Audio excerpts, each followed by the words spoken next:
चवदार कोंबडीच्या झटक्यामध्ये आज आपण बनवणार आहोत चिकन शोरमा। मी बाहेरच्या गोष्टी जसं हळूहळू घरी बनवते आहे ना, मला बाहेर जाऊन खायची आता इच्छाच होत नाही मंडळी। तर चला बनवूया चिकन शोरमा। तर सर्वप्रथम मिरची भज्यांच्या ज्या मिरच्या असतात त्याला पाण्यामध्ये मीठ टाकून शिजवून घ्या। आणि ह्या मिरच्या तिखट असल्या तर चांगलं आहे, कारण की ह्याच मिरच्यांमुळे शोरम्यामध्ये तिखटपणा येईल। आता पत्ता गोबी, बीट, गाजर याला चांगलं चिरून घ्या। जसं व्हिडिओमध्ये दिसते ना मंडळी, सेम तसं चिरा।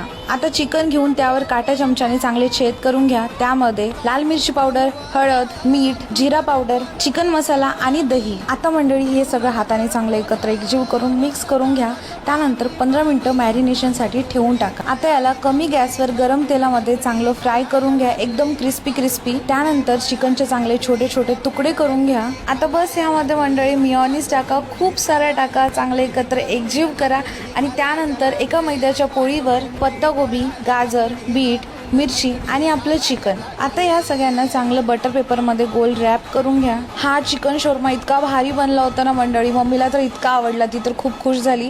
ती म्हणे आता बाहेर जाऊन खायची गरजच नाहीये, तोच घरी बनवत जा। तर मंडळी तुम्ही पण तुमच्या फॅमिली सोबत एन्जॉय करा। भेटू पुढच्या व्हिडिओ मध्ये मंडळी, धन्यवाद।